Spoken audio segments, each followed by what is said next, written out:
Before we get into the video, could everyone please subscribe to my channel? Thank you so much.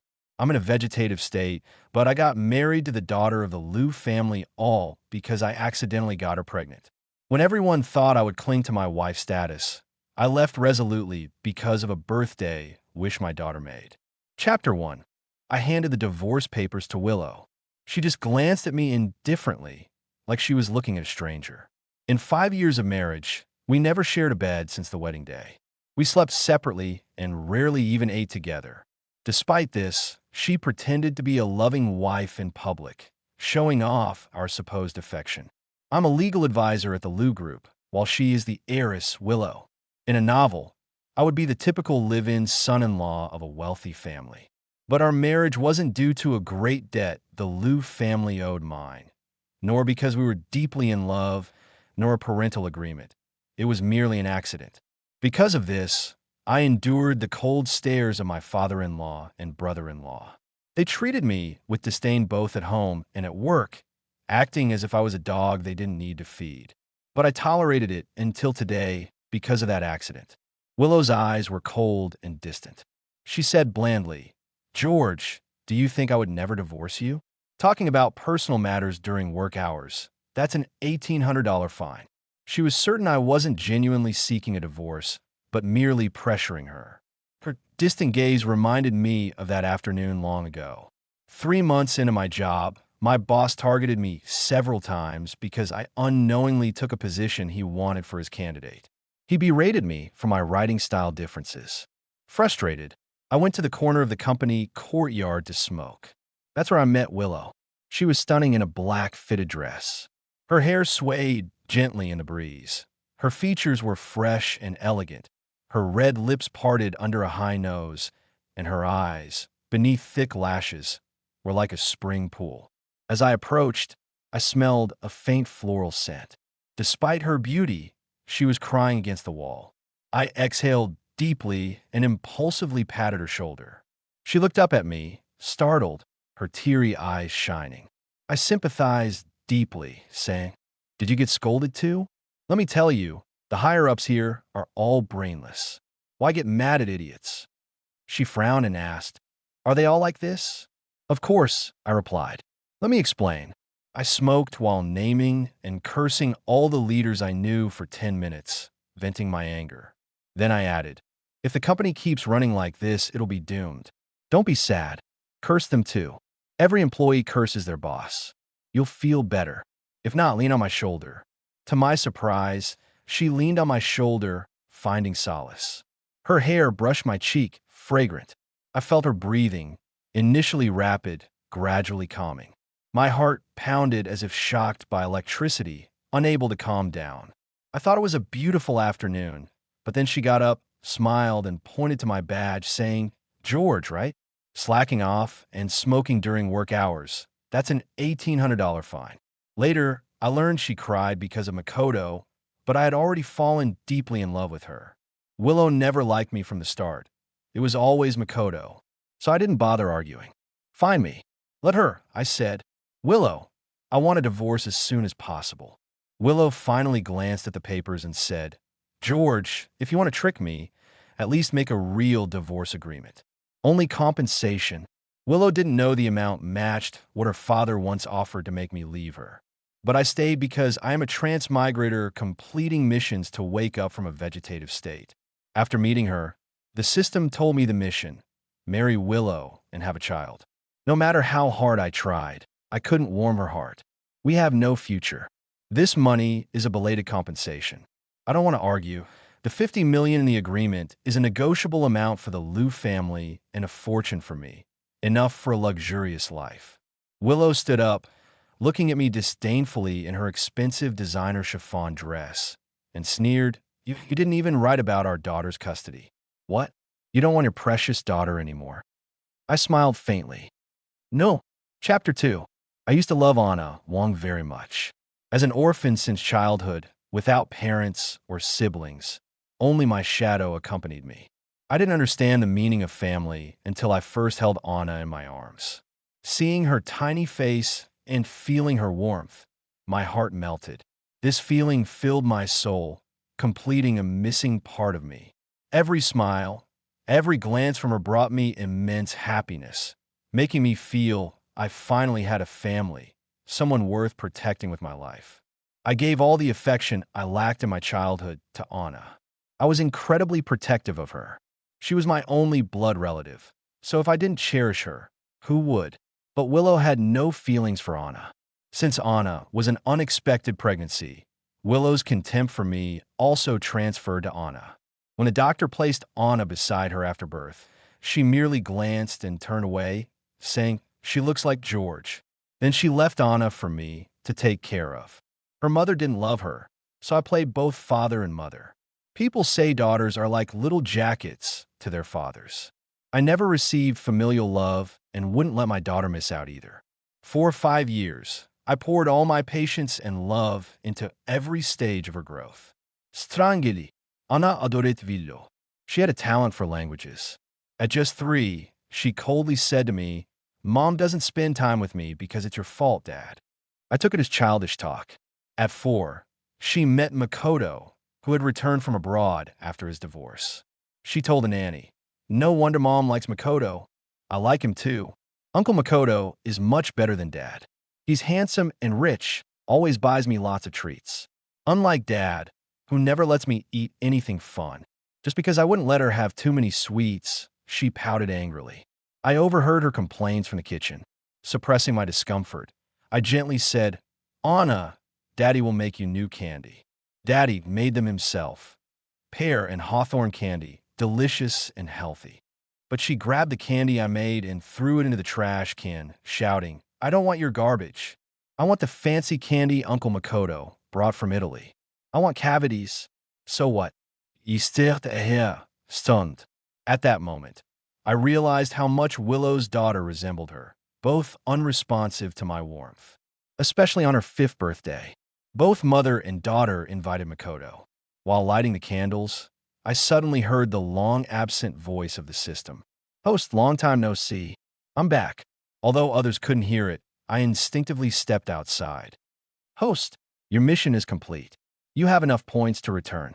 You can also choose to stay. After all, you have a family now. In the original world, you were all alone." As I hesitated, Anna made the decision for me. Just as I stepped back into the hall, I heard her birthday wish. Her voice was clear and loud, without any regard for me. "Can Mom and Dad divorce? I want Uncle Makoto to be my dad." Everyone was stunned. Willow just frowned slightly and said, "Make another wish." Makoto teased her. "You can't say that. Did you get your dad's permission to switch dads? You'll get a spanking." But his eyes were filled with undisguised pride. I smiled. Turning to the system, I said, "Take me home. I don't want to wait another second." Chapter 3, but the system gave me bad news. Since the central system has received too many second and third-time transmigrators, there's now a cooling-off period for leaving the system. I was stunned. The system cleared its throat and said, "Just like your human divorce cooling-off period, you need to wait." I blurted out, "Wait for what?" Damn it. The system reminded me to use civilized language, so I restrained myself and asked, "How long?" 3 years. 3 years. System, are you kidding? Wait until all the vegetables in your garden wither. The system paused for a moment and said, "Host, your insults are quite sophisticated."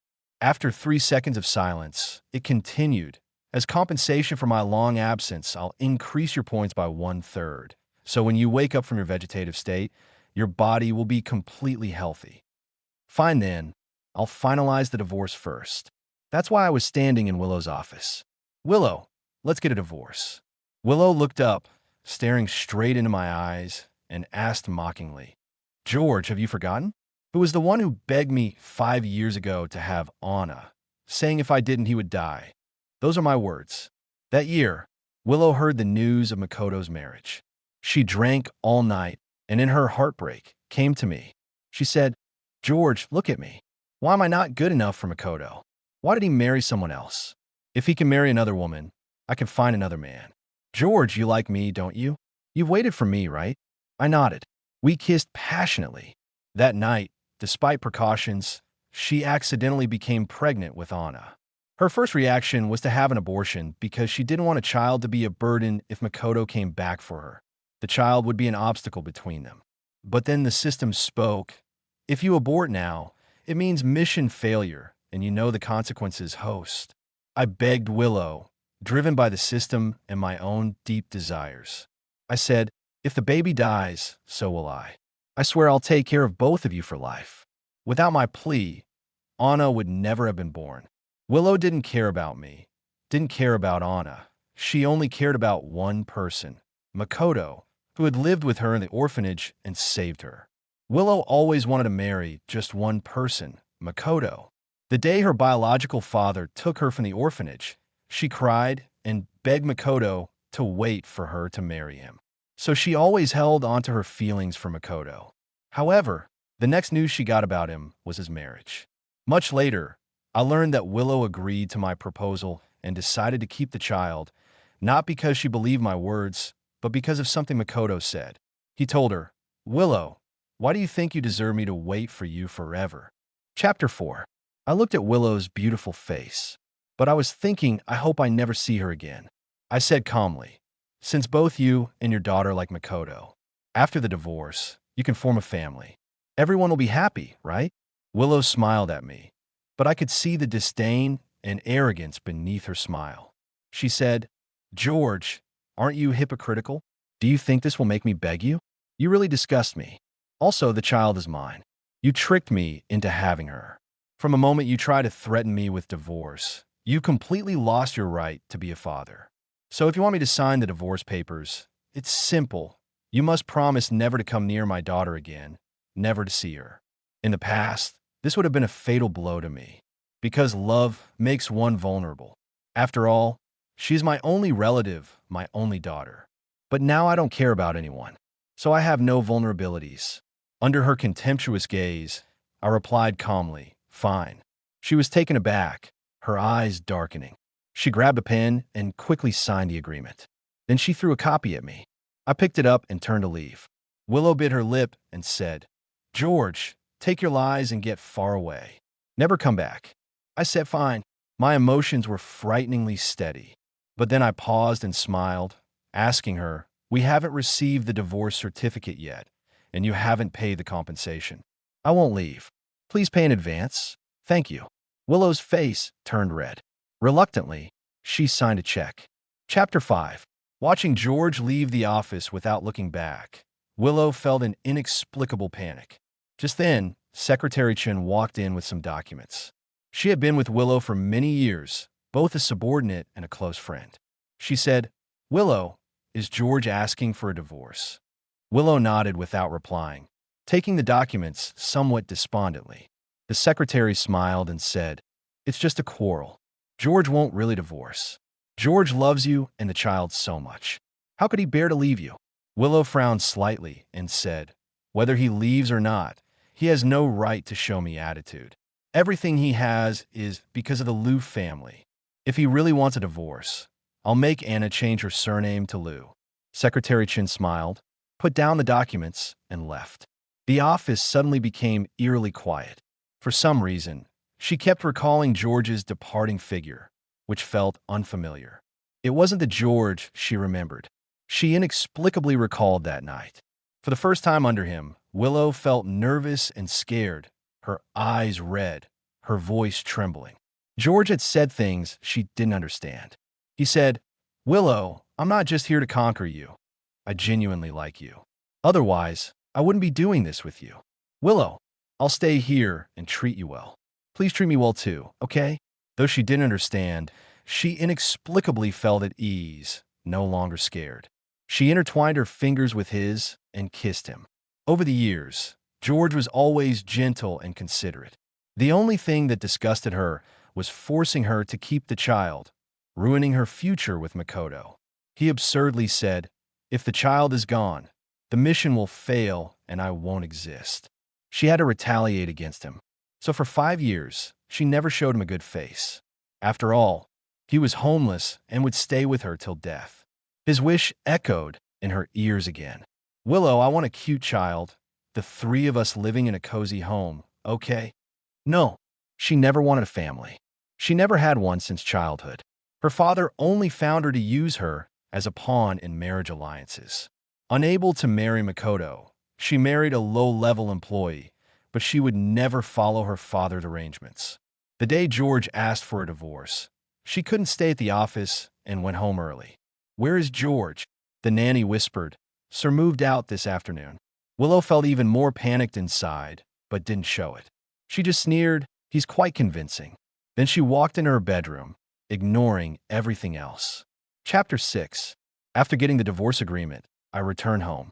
I packed a few things and was ready to leave. Anna was sitting in the living room, playing on her tablet with a candy in her mouth. Colorful wrappers were scattered all over the floor. She glanced at me and said flatly, "Mom allows me to eat these. Uncle Makoto gave them to me, so mind your own business." I smiled. "I won't mind at all. You can eat 100 if you like." I squatted down and pinched her cheek. "If you get cavities, it's your problem, not mine." "Anna, I'm leaving." "Where to?" "To make room for your new dad. I won't come back here anymore." Anna frowned, her expression just like her mother's. "Dad, you're talking nonsense. Mom says you're an orphan, and without clinging to her, you have nowhere else to go." "Dad, you're so useless. As a dad, you're such a failure. No one in this family likes you or needs you. Uncle Makoto would never be so pathetic, always working or circling around the child at home. It's so annoying. Dad, you should leave. I won't miss you." Then she lowered her head and continued playing her game. Watching her indifferent back, if it were before, I would have been extremely hurt. Before, I would often ask her carefully what she was playing, if she would teach me, if I could play with her. I, a grown man, play girls' games, tea parties, and role-playing, sacrificing so much time just to spend time with her. But all I got in return was her disdain. Any slight disagreement led to her tantrums and sulking. Now I don't care anymore. Whoever wants to care can go ahead. All right, Anna, I hope you can keep that tough mouth of yours. With that, I dragged my suitcase out the door. The warm sunlight stung my eyes. A phrase flashed in my mind: live towards the sun. Since I only had to wait 3 years, I quit my job, took the compensation, and settled down, renting an apartment in a nice community. No need to buy. I couldn't take it with me after 3 years anyway. The community was beautiful, and from my window, I could see the sea. But I could also see people walking into the sea. A little boy alone slowly approached the waves. Instinctively, I ran downstairs in my slippers, crossed a road and a green belt to the beach. I picked up the little guy. "Where are your parents?" The boy was about 3 years old, with big round eyes like grapes. His eyes were wet as if he had just cried. But he didn't say a word, just tightly clutched his clothes. "Daniel." A woman walked over, her long hair flowing like a waterfall in the sea breeze. She had a fresh, natural look with a gentle smile. I hadn't noticed her earlier, sitting on a hammock under a tree, watching him. "Thank you. But don't worry, you wouldn't dare go further." I was watching. The woman approached to take the boy. "Daniel, come home with mommy." But the boy clung to my pants. With his chubby mouth, he said, "Hug." The woman was surprised and smiled. This is the first time Daniel has asked a stranger to hug him. I rubbed the little guy's head. Since I had nothing better to do, I carried him back to the community. It turned out they lived next door. The woman thought for a moment and said, "Mr. Wong, Daniel seems to like you. I know you're single and currently not working. It's just me and my son. I'm a doctor and I often bake. If you're willing." I quickly handed the boy back. I interrupted her, saying, "Miss, if you're interested in me, just say it. You look like a model with your height and long legs, and your fair skin and beauty make you look like a celebrity. Why are you acting like a stalker? How did you find out so much about me?" She looked stunned and said, "Mr. Wong, I wanted to ask if you could help look after Daniel for a while. I just fired his nanny for mistreating him, and I need someone to watch him until I find a new nanny. I saw how you cared for children, so I thought I'd ask. I can make you some treats in return." I was speechless. What a misunderstanding. But then I thought again and asked, "How did you find out so much about me?" She said, "Well, I know your information because I'm your landlord." After confirming her identity, it was true. I felt so embarrassed, but I'm someone who can admit mistakes and adapt. So I said, "Miss Landlord, I apologize for being creepy." "Ok, Chapter usme. Regarding her request, I considered it for a moment and planned to refuse. After all, taking care of children is troublesome.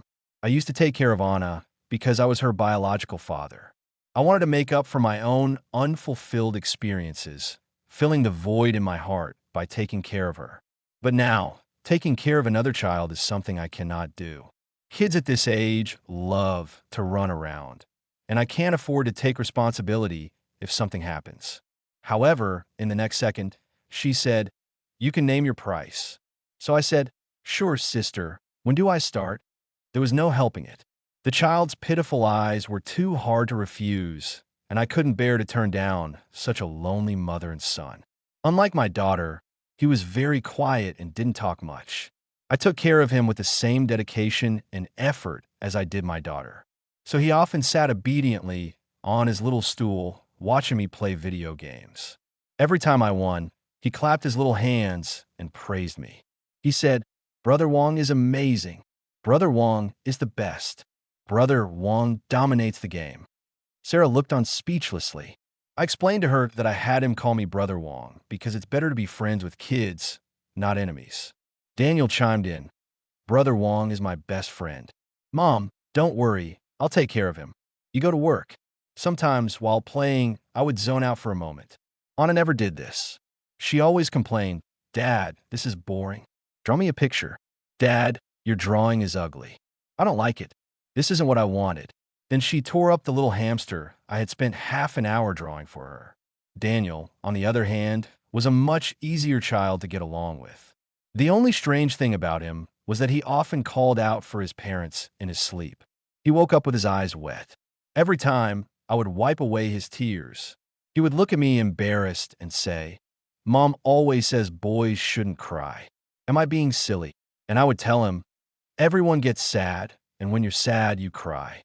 If happiness doesn't distinguish between genders, neither does crying." After saying that, I would give him a pear and hawthorn lollipop I made. He would put it in his mouth, and his eyes would squint into crescent moons with satisfaction. He would give me a fruity kiss when his mom, Sarah, came home from work. He would show off, "Mom, Brother Wong's candy is much better than yours." Sometimes he would be reluctant to finish it all at once, taking small bites slowly. I laughed. "Eat up, Daniel. If you like it, I'll make more. But don't forget to brush your teeth." The things Anna despised were treasures to someone else. Before the divorce, my life revolved around Anna. Even with a nanny at home, I would worry every half hour at work about whether Anna had hurt herself. Maybe it was because I had Daniel's company. During these days apart, I rarely thought about Anna or anything related to Willow. Instead, the butler contacted me several times. "Miss Anna isn't used to sleeping without your bedtime stories. She'll get used to it. Miss Anna has a toothache. Will you come back to be with her?" "No, I'm not a dentist." Chapter 9. A few days later, I unexpectedly ran into Anna. Sarah went out of town for a conference and asked me to pick up and drop off Daniel for a few days. But I overlooked the fact that Daniel's new kindergarten was the same as Anna's. I carried Daniel out of the car and just dropped him off. Then I ran into Anna. Willow, with a cold expression, was still sitting in the car. Anna opened her mouth, wanting to call out Dad, but the words stuck in her throat. Even though we were divorced, she was still my daughter, a familiar face. So I greeted her, "Hey, Anna," but she didn't respond, running into the classroom like an angry puffer fish. The woman in the car, my ex-wife Willow, was also a familiar face, but I had no intention of greeting her. Unexpectedly, she spoke first. "George, didn't you firmly agree not to see Anna anymore? It's only been a few days and you can't hold back." I laughed angrily and said, "Are you crazy?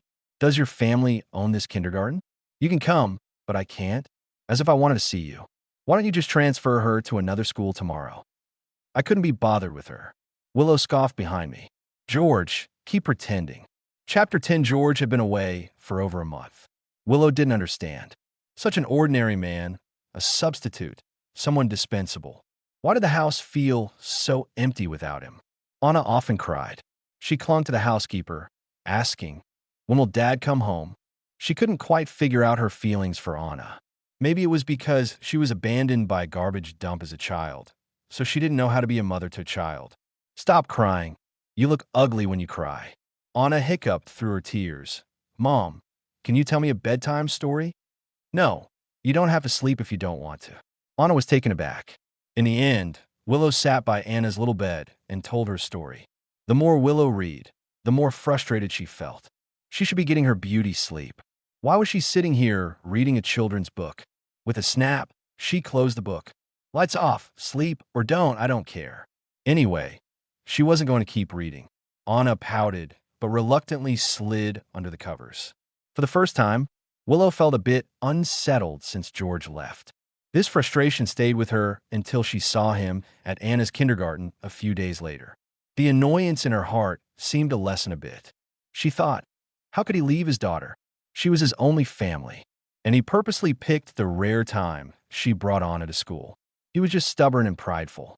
He could have had a good life, but insisted on a divorce. So she took Anna out of school, not letting her go to kindergarten. She wanted George to make a wasted trip. Want to see the child? Fine, come and beg her. But 3 days later, Butler Zhang hesitantly said, Sir still goes to kindergarten every day. It seems he's taking someone else's child to school. He hasn't specifically come to see Miss Anna. Willow was taken aback. Chapter 11. Sarah kept her word. In the 3rd month of my time with Daniel, she hired a gentle aunt to take care of him. Out of habit, I helped out when I could, because having someone praising you while playing games was just too pleasant. Sarah often cooked for me. Maybe it was a habit from her profession as a doctor. She would debone fish before cooking it or remove bones from meat before boiling it. But it tasted quite good, though I always felt a bit weird eating it. After dinner, Daniel would habitually play with magnetic blocks on the small table in the living room. We sat on the sofa and chatted. There was an inexplicable peacefulness to it. I couldn't help but ask. Daniel often calls out for his parents in his sleep. Did you do something to upset him, making him cry in his dreams? Sarah said softly, Daniel's parents passed away in an accident last year. Daniel needs time to adjust. I was stunned. Then who are you? A human trafficker? Sarah couldn't help but laugh. What are you thinking? I'm his biological aunt. After my brother passed away, I adopted him and raised him as my son to avoid people's strange looks outside. I patted her. You're really kind. Sarah suddenly leaned in close, her legs almost pressed against my hand. I instinctively withdrew my hand, but when I looked up, I met her bright almond-shaped eyes, which made my heart race. I could even smell her faint fragrance. She said, George, do you think a single mom like me can find a man who likes her?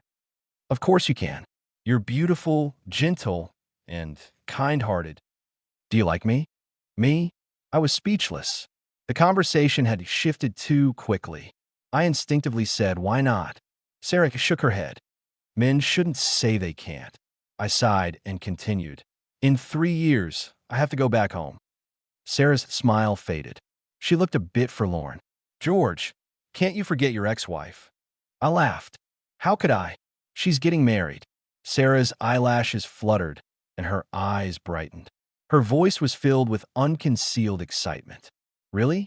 Should I send her a big gift to congratulate her on her wedding? I was taken aback. Sarah, why are you so excited about my ex-wife getting married? You're acting like it's your ex-husband getting married. Chapter 12. Nearly half a year had passed. There was no sign of George softening up. He seemed to have left decisively and cleanly, as if he had disappeared from her world. At first, Willow didn't care much, and she didn't think about George often. Although Anna often stared blankly at the wooden dolls George made, the nannies took good care of her. So she thought she really didn't like that man at all. But Makoto's hint made her inexplicably anxious. He said, Willow, if you were to choose a ring, would you like a pink diamond? Rumors spread that Willow was going to marry Makoto.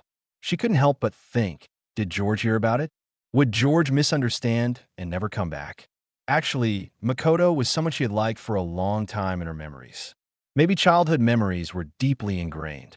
Back then, she had just arrived at the orphanage, thin and weak. She looked like a little kitten ready to be bullied, and she was often bullied by the kids there. One day, she was beaten badly. Makoto called the headmaster, and a group of kids scattered. Makoto handed her a piece of fruit candy with a smile. Here, it's very sweet. Yes, it was very sweet, the sweetest candy she had ever had as a child. She never doubted that Makoto was the person she loved the most. But a corner of her heart was subtly dissenting. For instance, she was inexplicably driven to visit George's place unexpectedly. She watched George, a pretty woman, and a lively little boy walk into the community with smiles. She recognized the woman, surprised, but she still held onto a sliver of hope, refusing to think about what might be happening. So when George came out alone, she stopped him, smiling and teasing. "Husband, why haven't you come home for so long? Are you secretly keeping a woman outside?" Saying this, she reached out to hold George's arm. George was stunned and instinctively pushed her hand away, frowned, and said nothing. Shouldn't he be happy she came? Why didn't he take the chance she gave? Seeing his silence, Willow felt inexplicably wronged. "George, if I were really done with you, I wouldn't have come back. If you still want Anna, come back yourself. Otherwise, if I accept Makoto's proposal, you won't have another chance." George's expression was as calm as when he asked for a divorce in her office half a year ago. "Congratulations, Miss Liu." "Thank you, Miss Liu, for going out of your way to personally invite me to the wedding." Willow felt a strange pain in her heart. A fire of anger instantly ignited. Her face turned red, and she said without thinking, "George, do you think you've struck gold?" I was taken aback. "What do you mean?" Willow sneered. "The young lady of the South City Yu family, Sarah Yu." When she mentioned it, I remembered that the Yu family had often caused trouble for the Liu family, using their political background to create issues. Half of the disputes our legal department handled were due to Yu's machinations. She continued, "Sarah may appear to be a small doctor, but she is actually the daughter of the Yu family. Do you think she would marry a divorced man like you?" I frowned. "So what if I'm divorced? Aren't you divorced too? Isn't your dear brother Makoto also divorced? Does that stop you from chasing after him?" "Willow, I know how your family has always viewed me. But look at yourself. Married and thinking about other men, divorced and seeking your ex-husband. Do you still fantasize that you're some pure maiden saving herself for her first love? Do you think you're a princess everyone has to adore? Even after divorce, do you think I should still be devoted to you?" "Willow, I need to ask you, do you think you struck gold? Do you think Makoto is the light of your life? Go back and check. You might not even know what disease you've caught. You and Makoto are actually a perfect match." Willow's face turned beet red, her eyes glistening with unshed tears, and she bit her lip without speaking. I felt oddly satisfied. Ignoring her shock, I turned and left. Unexpectedly, I ran into Sarah, who had been eavesdropping for who knows how long. I cleared my throat. "I'm usually very nice, not like this. Do you believe me?" Sarah nodded. "I believe you." As we walked, we inexplicably exchanged a knowing smile. I asked her, "Why are you smiling?" "George, you were quite impressive with your scolding." "Of course, I think you made a lot of sense." I had to admit, being praised by a beautiful woman, especially one interested in me, greatly satisfied my vanity. I quickened my pace. Sarah followed leisurely. "George, the most important thing is that my marriage is my choice, unrelated to the Yu family." "George, did you hear that?" Chapter 14. A week before Willow's wedding, Anna unexpectedly came to see me with a housekeeper's accompaniment. Anna was almost 8 years old. She had lost her baby fat and grown taller, looking more and more like Willow. "Iana." Her eyes were slightly red. "Dad." I took Anna upstairs. "Did your mother agree to you coming?" I knew that without Willow's permission, the housekeeper wouldn't dare to bring Anna here. Anna nodded. "Dad, do you completely not want me anymore?" I smiled. "Dad never didn't want you. It was always you who didn't want Dad. Then why don't you come home?" I sighed. "I divorced your mother, and divorce means not living together." Anna turned her head, looking down at the floor. "Can't you come back for me? How can you say you don't want me?" "Anna, why should I come back for you?" Although Anna was young, she was very smart. I didn't treat her like a small child in our conversations because she understood. I once made a mistake thinking I was doing good for others, including you and Willow. But isn't that a kind of moral coercion? I thought accompanying you was good for you, but you didn't need my company. I thought not letting you eat candy was good for you to prevent cavities, but you didn't care about cavities. To be good to someone, You must first know what they like. If I like peaches and you give me apples, is that being good to me? It's not. Meeting the needs of others is truly being good to them, not fulfilling what I think they need. Even if one day you get cavities and regret it, thinking I was good to you back then, it doesn't change the fact that when you didn't care, I wasn't good to you. So a person must first understand what they want to understand what others want. I have to live for myself first before I can care for others. Otherwise, it's just self-sacrificing sentimentalism. Compared to your interests, I now care more about my interests. What good does it do me to be good to you? Why wouldn't I be good to those who are good to me? So I won't come back because of you. If you need child support, have your mother contact my lawyer. Anna seemed to understand a bit, lowering her head in frustration and staying silent. A knock suddenly came at the door. When I opened it, a small shadow shot into my arms. Wong, Wong, I want some pear candy. Daniel saw Anna and blinked. Wong, is this beautiful girl your daughter? I nodded with a smile. Daniel grabbed a handful of pear candy from the table and handed it to Anna. Sister, eat this. Wong makes it really well. It's healthy and delicious, much better than the fancy candies you buy outside. Anna took the candy and suddenly started crying. Dad, I'm sorry. I knew she remembered throwing away the candy I made with my own hands as garbage. Sometimes, things thrown away by hand are hard to retrieve. Love 2. Chapter 15. Willow married Makoto. The wedding was unprecedentedly grand and luxurious, trending on South City's hot search. In the pictures, Makoto was beaming with joy, but Willow's smile was forced.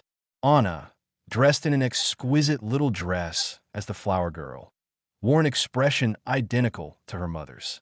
However, the birthday wish she made when she was 5 finally came true. I can only say, daughter, you must face the wishes you make yourself.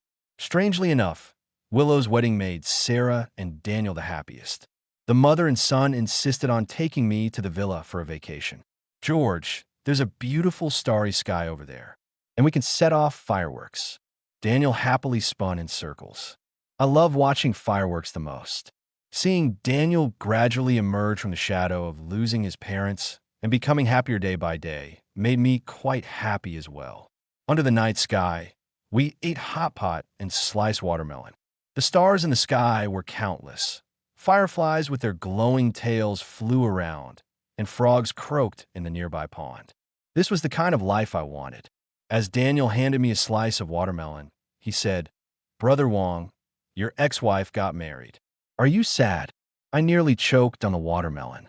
Who told you to ask that? Mom didn't tell me to ask. I asked myself. Sarah's slender body trembled slightly. Brother Wong, don't be sad. You still have us.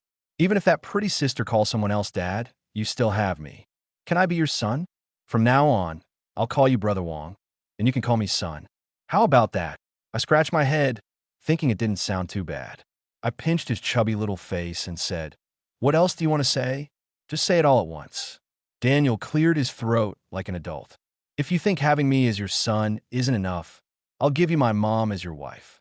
This time my hand shook a bit. This kid is something else. Daniel, worried the scene wasn't awkward enough, loudly asked Sarah, who seemed busy watering the flowers but was actually pouring water all over the ground. Right, Mom? Can you do this job?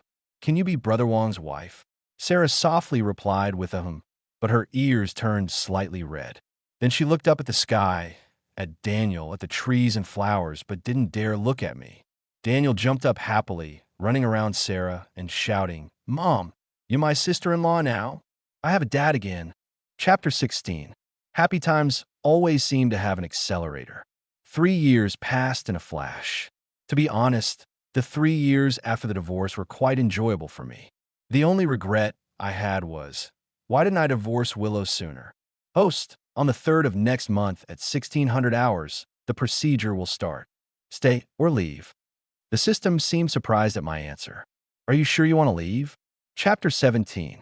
Willow couldn't tell if she married Makoto because she liked him more or if it was despite George. Married life was very plain. Nothing changed, yet everything changed. She inexplicably developed a habit of going to bars and drinking until she didn't come home at night. A few glasses of strong liquor numbed her nerves and made her feel alive. Otherwise, when sober, she always felt the lingering presence of George's shadow at home. It's really strange. How can I still see George when I'm drunk? The voice was cold, nothing like the gentle and considerate George.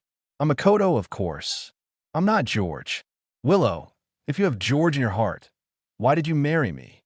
The alcohol gave her a splitting headache, making it impossible to think clearly about this question. Does she have George in her heart? No, right?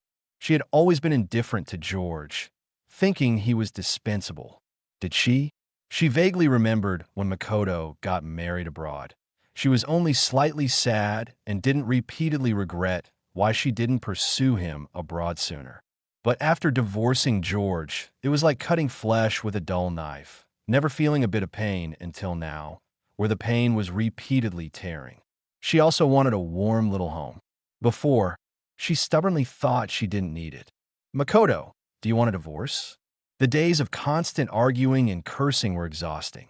He must be tired too. It turns out not loving someone is such an exhausting thing.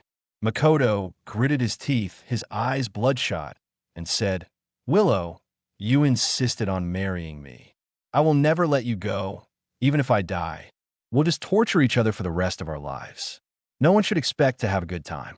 Makoto stormed out, slamming the door.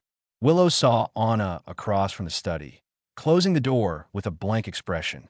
Is this still a home? Like three strangers living together. She hysterically pushed the wine glass on the table to the ground, and it shattered upon impact. Broken is broken. It can't be whole again. George, I thought you would choose to stay. Chapter 18. The night before leaving, I couldn't sleep. It felt a lot like the night before my first long trip as a child. I had told Anna and Daniel about my departure. Anna's expression was indifferent. Only when I mentioned I was leaving did her eyes redden. Dad, I can't keep you here. You live for yourself first, and I respect your decision. Anna, thank you for understanding. We are, after all, father and daughter. There's no deep hatred, but we're not close either. The bond of blood can't be severed. This distant mutual respect feels appropriate. Daniel's eyes were red from crying, yet he still tried to act magnanimous. Wonk, I'm okay. If you want to go home, go ahead. But you must think of me up there. Boo-hoo. I wiped his tears, speechless. You talk as if I'm gone forever. I'm just going home, buddy. Don't cry so much. Daniel pouted. My mom is also secretly crying. I paused. I hadn't seen her in over a week. I heard the hospital has been very busy, and she barely has time to sleep. I thought about it and decided to see her one last time. Chapter 19. I had never seen the hospital so chaotic. Blood splattered across the entire wall. A group of doctors and nurses rushed the patient towards the operating room. I glimpsed the patient lying down, wearing a white coat. My pupils constricted. Who was that patient? I couldn't get through, but someone told me a middle-aged patient attacked a doctor and then jumped to his death. The doctor who was stabbed, Dr. Lin, is a person of integrity and highly skilled. It's really heartbreaking. My heart was racing.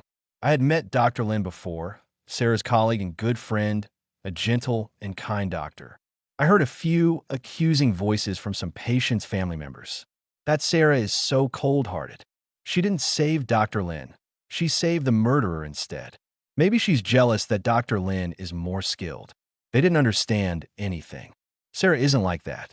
I had no energy to argue with them, anxiously waiting for the surgery results. The operating room doors opened. Two pieces of good news came out. Dr. Lin is saved. No life-threatening injuries. It's a medical miracle. The murderer was also saved by Sarah. I finally breathed a sigh of relief. Now, I had the energy to address those ignorant family members. Do you think this is a free market where you can buy and sell freedom? Is it up to the hospital to decide who saves whom? If the hospital refused to save the murderer, who would be responsible if he died? The hospital assigned a doctor to save him. Could the doctor refuse? If the murderer died because the doctor refused to save him, who would be responsible? It's easy for you to criticize, but why didn't you stop the doctors from saving him? Why didn't you use violence to stop them? Were you afraid of taking responsibility? Those people turned red and stayed silent. I turned around and found Sarah eavesdropping again. She looked exhausted but smiled brightly. George, thank you for defending me. Otherwise, I would have been unjustly accused. In a secluded place, she quietly asked me, "You came to see me to tell me that you're not leaving tomorrow, right?" I knew she was talking about leaving the system. I smiled and said, "Sorry, but I am leaving tomorrow." Chapter 20. Today is Makoto's birthday, and he extravagantly invited numerous young models to the villa for a lavish party. He indulged himself, surrounded by beauties, while Willow just let him be. Since she didn't care, it didn't matter to her. Yesterday, Anna told the housekeeper she was going out to see George. Willow let her go. Anna now talks more to the housekeeper than to Willow. Today, unexpectedly, Anna knocked on Willow's door. Her eyes were red as if she had just cried. Willow frowned. "Haven't I told you girls look ugly when they cry?" Crying yesterday, and today again. Anna's voice was low. "Dad is leaving today, going back to his home, and never coming back." After saying this, Anna left. Willow sat there for a long time before she regained her senses. Her heart was inexplicably flustered. She felt that George was serious, that his system was taking him back. Now she even believed he had a system. Willow grabbed the car keys from the table and rushed downstairs. Just as she opened the door, Makoto was standing outside. He walked in and slammed the door shut. He slapped Willow hard. After the slap, he grabbed Willow's face and cursed. "Willow, have you ever considered my feelings? You've completely humiliated me. Thinking about your ex while with me, and thinking about me while with your ex. Have you no shame? You're really despicable. Seeing you like this makes me sick. Do you still have any semblance of a mother or wife? Who are you pretending to be so emotional for?" Willow didn't retort. At this point, she couldn't argue back. She didn't want to think about or couldn't think about what Makoto said. She only felt a burning pain on her face, tears welling up but refusing to fall. She felt anxious, like time was slipping away. But Makoto stood firmly against the door. She pulled, pushed, shouted, and made a scene, ruining most of her makeup. She screamed, "Move!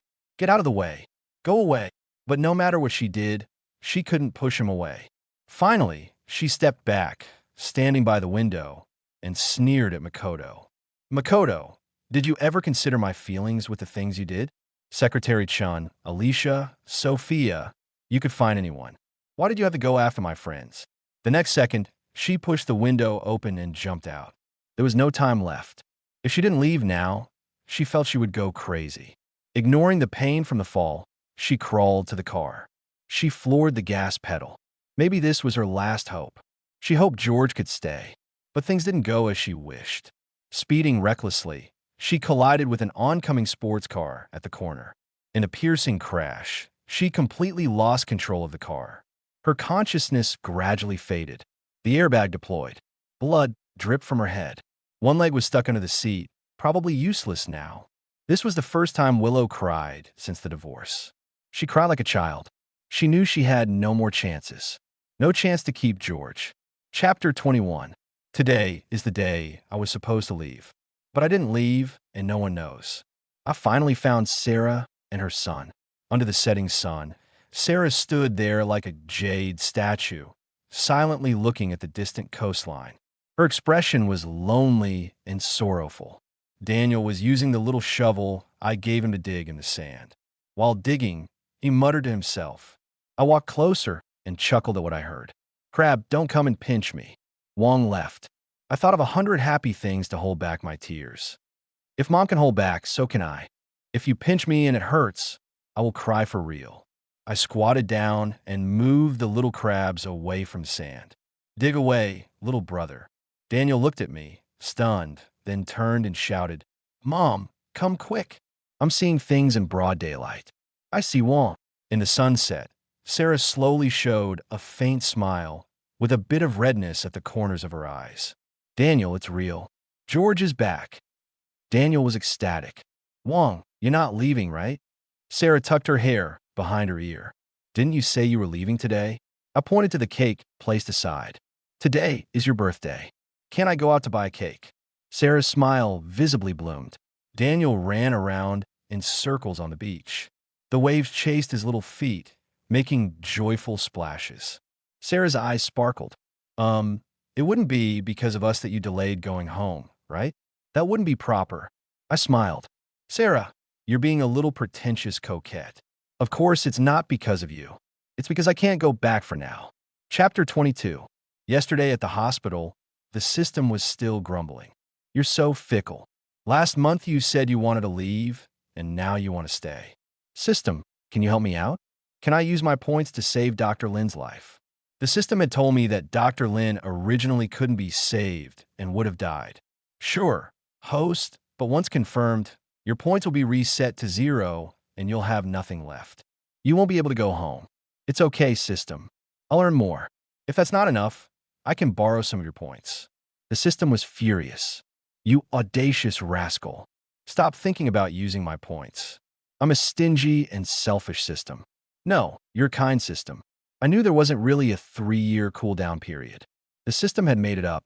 The central system wouldn't set such ridiculous rules. The system wanted me to be happy more than anyone else. In that other world, I was a lonely, vegetative person with no friends or family when I woke up. The system hoped I would find my happiness in this world. Even the house I live in now was found with the system's help. Host, this place is perfect. I feel like we'll both prosper living here. What would a system need to prosper? It was just trying to introduce me to people who could bring joy into my life. The system's efforts paid off, and I'm grateful to it for letting me meet Sarah and her son.